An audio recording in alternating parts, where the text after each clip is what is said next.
family's in need of medical care, where should you turn? Come to Englewood Hospital, home of the most advanced technologies and medical equipment. Home to Magnet Award-winning nurses who deliver compassionate professional care. And home to more top-rated doctors than any other hospital in North Jersey. For your family's health, come to Englewood Hospital. We're closer than you think. Welcome to Dr. Gor Show. As we all get older, and a lot of our relatives, our friends, our parents are going through hip and knee issues, and we hear about knee replacement, hip replacement. So it's a very common topic close to our families and our friends. And to enlighten us on this topic, we have Dr. Tejwani from NYU. Welcome to Dr. Gor Show. Thank you for having me.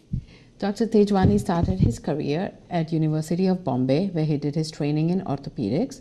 Then he went on to London, where he did FRCS. Then he moved on to United States and he went to Seattle to do his fellowship. And for the last 15 years, he's been at NYU in the New York City. So what's hip and knee replacement? Like, how many people in their late 50s and 60s undergo this kind of surgeries? So this has become an extremely common surgery in not only in the United States, but in the whole world. It started about 40 to 50 years ago in England, where they started with hip replacements. And then since then, I would say to you that without any doubt, this has been the most successful operation in orthopedic surgery. Right. So it started with the hip. And is the knee more common than the hip? Correct. So even though it started with the hip and hips have been very successful, so have been the knee replacements. Right. And people seem to have more knee problems than hips. So in this country, for example, about 250 to 300,000 knee replacements are done every year. Wow. So that's a staggering number of surgeries that are done. Correct. For benign or non-emergent basis. So tell me, when do the people just come up to you that I have knee pains? And so what are the criteria that they have to meet before they undergo surgeries? Like, do they have to go through some testing? Do you tell them to do some physical therapy? What's the process that leads up to knee replacement? So classically, as you said, it's an older patient. As we all get in our 50s and 60s, the classic is your knees hurt. The wear and tear. Your knees start hurting, especially if you try to go up and down stairs, or if you are trying to play with your children or grandchildren and you try to get up from a squatting position and knees are very painful. Right. These might be indications that you are developing arthritis. Right. The first step is usually an X-ray for the diagnosis of arthritis, because on the X-ray you will start seeing changes in the knee, where the normal natural space in the knee joint starts getting smaller, and the cushioning effect is going down, and then people start developing arthritis. Initially, the treatment we try without surgery. So classically that involves having physical therapy, an exercise program. Weight loss is very helpful. Right. So if you are overweight, for every pound of weight you lose, you are going to decrease about 3 to 5 pounds of pressure on each knee. Correct. So even if you lose 5 pounds, it doesn't sound like a lot, but it will have a significant effect on your knee pain. So that's the start off. We also would recommend taking some anti-inflammatory medicine. So whether you're taking Advil or Motrin or Tylenol, as it might help you. Right. Once that's done, usually these things help. If these things don't help or the pain starts getting worse, the next step classically would be getting injections in your knee, and these may range from simple cortisone injection, cortisone shots, which gives you temporary pain relief. Right.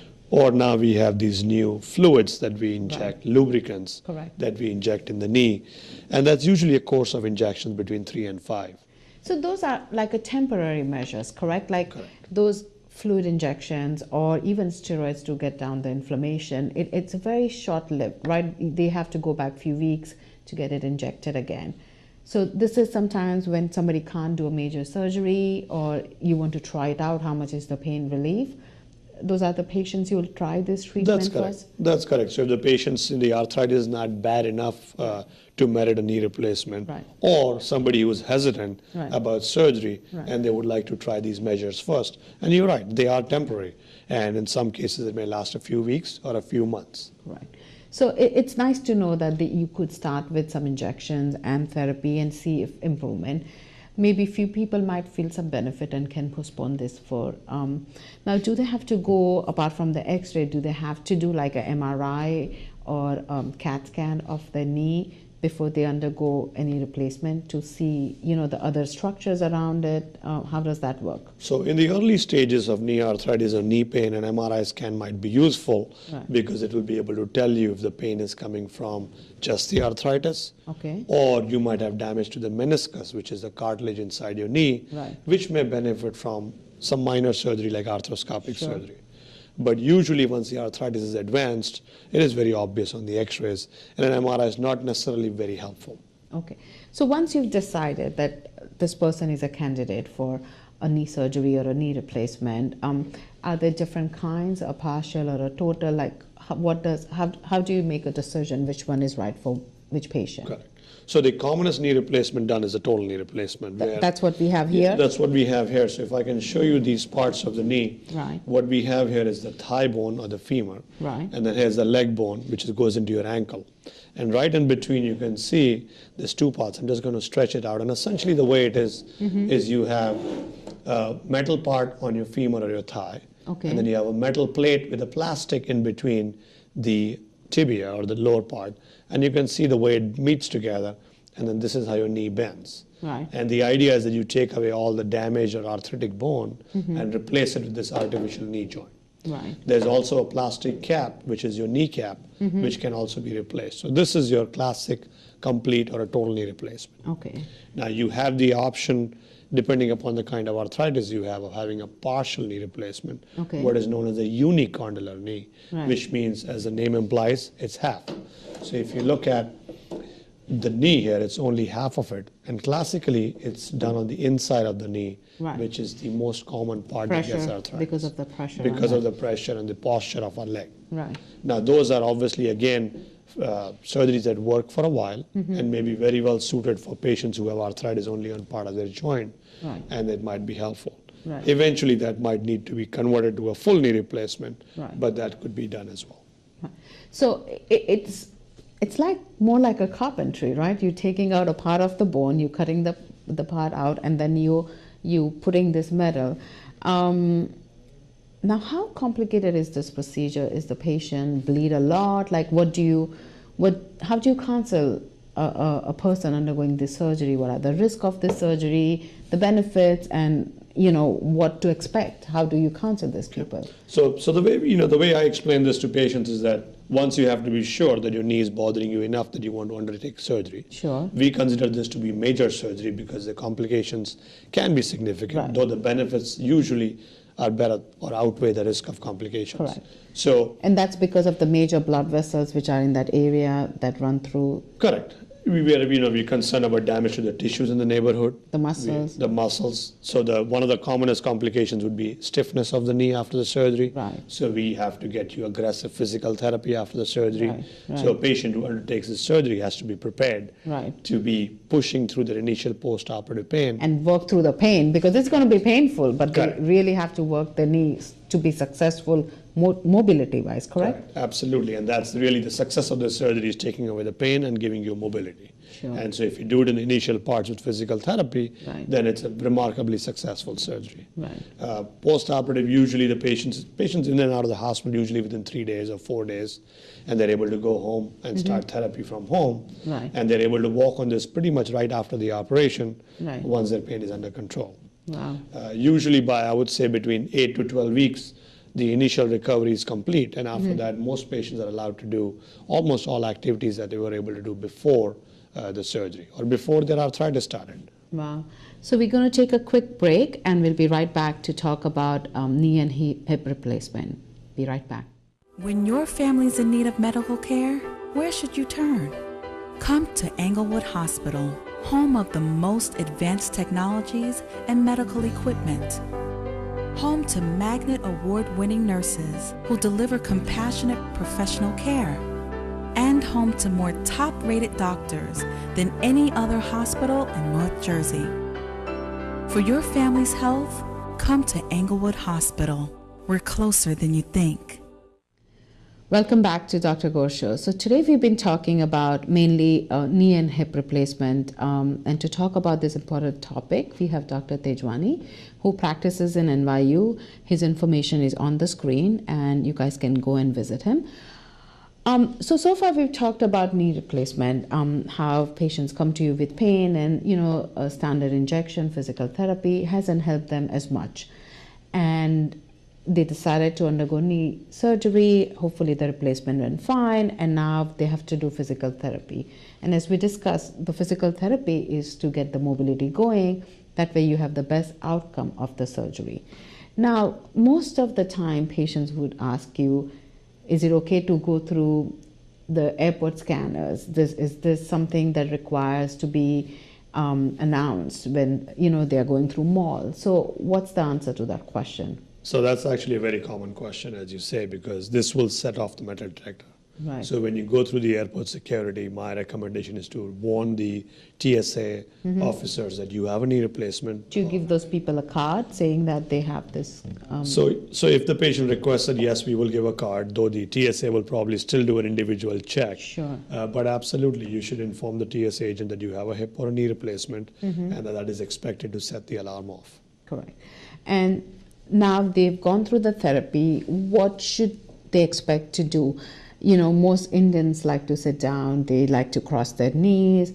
Can they do that? Is there any restriction on any contact sports, that they can do or not? So what's your long-term advice to keep this as much in a good health, like your own knee? Correct. So now the knee replacement, the way you think about it is it's a plastic that's going to wear out over time. Right. So the actual lifespan of a knee replacement can range from 10 to 20 years, depending upon, as you said, the activity level.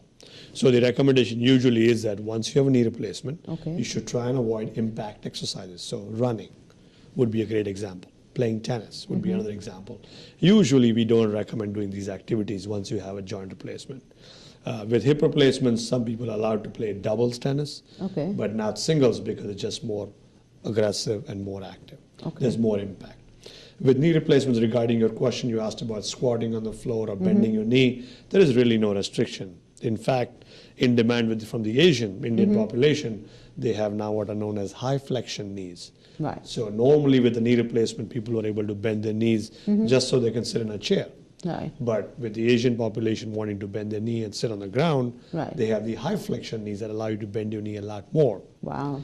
Without causing damage to it. Right. So there is no restriction from the point of view of sitting. Right. Of course, you have to get there, which is what the physical therapy is going to do. Now, as you mentioned, in 10 to 20 years down the road, how will they know that their replacement needs to be replaced again, or a new device has to be put? The pain comes back, or the mobility gets affected, because there's no sensation now. So how would they know when it's time? Correct. So usually it is pain. Pain is a classic signal. And so the way it goes is the first 5 or 10 years, most people are doing very well. They usually don't even go to their doctor because they're feeling so good. Right. And then after 10, 15, or 20 years, as the time might be, once they start getting pain in the knee, they would go visit their doctor again and say, well, I'm beginning to get pain that I did not have before. Right. And then further x-rays will be needed to see if there is any evidence of loosening of the implant or of wearing out of the implant where the gap becomes less. Right. And if that happens, then they might need a second operation. And is the second time going in more difficult or easier? How does that work out? It's usually a little more difficult because it's a little more Scarring. complex. It is more scarring. You have to take out what's already in there and replace with a new thing. Right. The good news is as years pass by, the technology improves, our surgical skills are getting better. Correct. So 20 years ago, if somebody had said, I need to do a second operation, most people would be hesitant to do it. Correct. Now, people are living longer. Sure. Surgeons have got more experience, and we are able to do a second, maybe even a third operation. Wow. So it's looking, the future is looking better and better. I think the technology is improving, and hopefully by the time I'll need it, I think we'll have a much better equipment. So now let's talk about hip replacement, right? Because hip pain, as you said, it started for the hip pain. Now, the knee I can understand, the wear and tear, the standing, arthritis, kind of knee is a common thing. Is there any risk factors for the hip which make somebody get more pain, and at what point would they require a replacement? So in the hip joint, you're absolutely right. The wear and tear is there. They do get the what is known as the osteoarthritis, which is arthritis related to age, which is still the commonest reason why people get arthritis. Correct. But in the hip, there, as you pointed out, there are a lot of other reasons. Right. So you may be born with a hip that's not normal, Okay. which is again a remarkably high percentage of people who have a hip that's not perfectly normal. Right. So if you look at the hip joint, if I can show you, I know there's a hip replacement already here. The hip is essentially a ball and socket joint. Right. So this is kind of the socket, and then there is a ball that fits into the hip like so. And so what this does is it allows for smooth motion. Okay. But over time, if this is not a perfect sphere or a circle, it might wear out eccentrically and cause arthritis to develop. The other reasons may be people who grow up with, let's say, asthma, and they've been taking steroid inhalers. Right. And that causes the blood supply to the hip to be affected and causing them arthritis. And these are younger patients who get arthritis. Correct.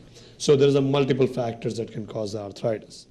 Once you get the arthritis, it usually develops and gets worse over time. Right.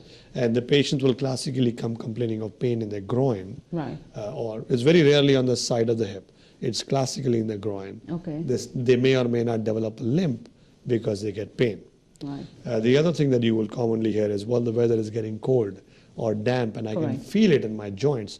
And that's actually true. Right. There are changes, the barometric pressure changes, and that reflects itself in joint pain. Right. So the older we get, the more we More seem to chances. recognize when the weather is going to change. Right. And once you have that, again, we do x-rays, MRIs, as you said, in early cases Right. to show if the blood supply has changed. Well, it allows us to predict, okay, well, you're getting arthritis. Right. What Right. treatment can we do? Right. Now, unlike the knee, which is easily accessible for injections, I was just thinking that you read my mind. I'm like, you can't try that, or it's technically very difficult because it's such a complex area. correct, it's a very deep joint. Right. So to do an injection in the hip, usually you require x-rays and Right. you need to go to a specialized setting.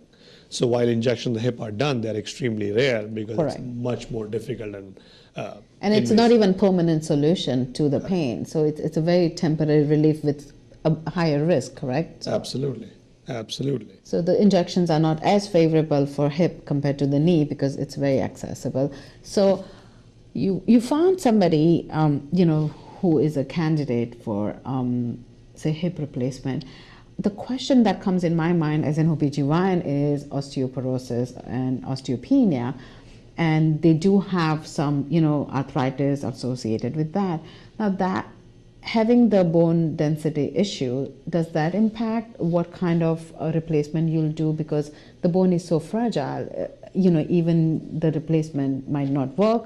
Or do you build their bones up before doing surgery? How does that work then? So that's a good question. And so typically when we do a hip replacement, it's, let's say, in somebody who's in their 60s or 70s, and their bone quality is still good. Right. If that's the case, then we would do, and here I'm just going to show you what we have here.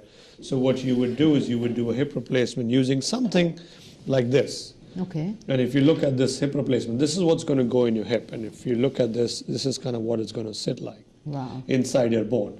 And the part that sits inside the bone is designed such that bone will actually grow into it and hold on to it. Right. And this is what allows the person to have an artificial hip. Right. Now, if you are an older individual where your bone is not very good quality, Right. we are concerned that this may not grow back in, Right. then there is something called bone cement. Okay. It's a special kind of fluid that becomes really hard and acts like a glue between the bone and the prosthesis or the hip replacement, so it gets a good fit right away. Right. And so what we are doing is we are replacing the hip socket, and if you see it here, this is the hip socket that's been replaced. And then here is the hip right there. If I separate that out, that's the hip, the ball of the hip. Right. And there is a hip socket, and then the two of them will meet like so to give you the smooth motion that you need when you walk. Wow. Now, with a hip replacement, the one thing that's different from a knee replacement is that depending upon your surgeon's technique, Right. they might ask you to restrict yourself in doing certain activities. Because this can dislocate? Correct. So the fear is that, as you can see here, that it can pop right out and dislocate. Right. And so to avoid that from happening, some surgeons might say to you that, well, you are not allowed to cross your legs. You're not allowed to squat on the floor. Wow. You can't get into a bathtub because you have to bend your Bend hips down, right. a lot. But with newer techniques now that we have, So we have what is known as the anterior hip replacement, where we go from a different direction, and we don't injure the muscles while we go in. As we talked about earlier, the hip is a very deep joint. So if you don't damage the muscles going in, you don't damage them coming out, then you don't have to worry about the hip dislocations to the same degree. Okay. So originally patients used to, this procedure is described with what was known as the posterior approach, where you went from the back of the patient. Okay. And they had a dislocation. Again, it's not very high. It's only about 2%. Right. But it is still there. Okay. But with the anterior or the what is known as the anterolateral hip replacements, the risk of dislocation is less than 1%. Because you're preserving the anatomy with the muscles and the ligaments to help support the joint, correct? Correct. And that's the idea. With the native tissue protects the hip. Right. So it doesn't let the replacement slip out, and it kind of keeps it in place like a regular joint.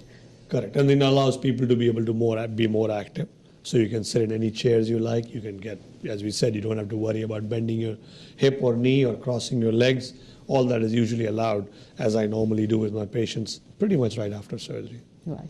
So it sounds like a major joint issue, but the way you simplified it, I think it's so easy to understand that you're kind of taking out the damaged part of the knee or the hip and replacing it with a newer metallic and plastic things to make it less impact and less rubbing of those bones. And the most important part about this surgery is to have the right surgeon to do it, find the right time to do it, and also post-operatively to make sure that whatever the surgeon says, the physical therapy, the activity, and to do less of an impact, to keep and preserve this joint as long as you can, maybe 15 years, maybe 20 years, and keep the weight down, keep the activity going, and I think we can get a lot out of the replacement. So can you talk about common sports injury?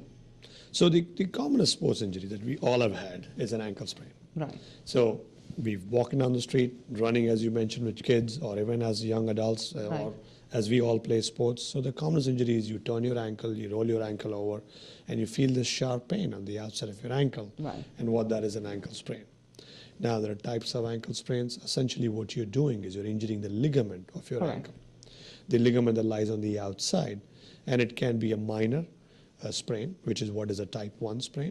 Usually that resolves or heals itself in a few days, and that's the Just one. rest is all you need to do. The classic is rest, ice, elevation, and compression every time.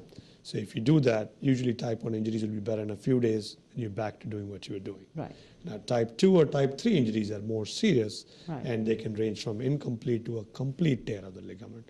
Those usually will require a lot more rest, almost 6 weeks, before the healing is complete and people are able to resume sports activities. Right. So how do you know that this sprain is okay, just not to see a physician, just rest? Not that we recommend it, but sometimes, you put ice pack and it's fine and you forget. But if it's swollen, if there is more pain, it doesn't disappear in how many days? Like, what's the criteria? Then they should see a specialist. So usually by resting and elevation and icing, usually if it gets better within a few days, which might be 3 to 5 or maybe 7 days, then that's okay. Right. If you notice a lot of bruising there, and you realize that the swelling is getting worse, or as you try to walk on it, it's very hard to walk on it, or if you're not able to put weight on it, then you must go to the emergency room or go to your doctor, get an x-ray or examination to make sure that, one, you don't have a fracture there. Or two, your injury is not severe enough to merit a specialist to see you. Right. And once they came with a tear on the ligament, or they came with, how do you proceed about, do you put them on a cast? How does that work compared to fractures that we all know? You reduce it and put it in a, cast, and it has to heal, and then you take it. For sprains, how does that work then? So for sprains, classically for an ankle, as we were talking about, we would give them a brace for an ankle, commonly an air cast, which is like a stirrup that goes on either side of your ankle to give it the support you need while you're still able to walk on it. And usually once you do that, it allows the ankle to rest, be stabilized, and allow the healing to progress. Sometimes on a clinical examination, or if the patient presents at 2 or 3 weeks and is not improving or seems to be getting worse, an MRI scan might be helpful to show you the extent of damage to the ligament. Right. And if there's extensive damage to the ligament, sometimes they might even need a surgical intervention to fix those ligaments? That's correct. Correct. Usually it is delayed by a few weeks to allow the healing, natural healing to progress. And in my practice, usually between 6 and 8 weeks of physical therapy, rest, and strengthening resolves, I would say 85 to 90% of the cases. Right. The other ones are the ones that will probably get an MRI scan and might need more intensive physical therapy, and sometimes we might need surgery to repair those ligaments. Correct. So after they've taken rest and stuff, do you decide when to take it out, or you see how they are able to walk? Like, what makes your decision to take out the restrictions from this patient? So it's usually how the patient is progressing, how much they're able to do, what activity they can tolerate, how much they're able to walk. Right. And most people will tell you, well, I got up in the middle of the night to go and I forgot to put my brace on and it wasn't as bad as I thought. Right. Or when I wake up in the morning at home, I don't wear my brace, Correct. but I wear it when I go to the office or school or when you're doing activities. you're doing activity. And that's a good sign. Okay, that it's healing and hopefully Correct. it will be fine. Correct. And usually we will see the patients back at 6 weeks, as we said, to re-examine. Correct. And look at it ourselves. And if the ankle looks like it's getting close to normal, then we know it's healing. Great. So I think with winter coming and ice and we falling down, I think it's a great advice. Rise, I learned something, rest, ice, elevation, and compression. So keep that in mind and have a safe winter and be careful. Till next time, good night.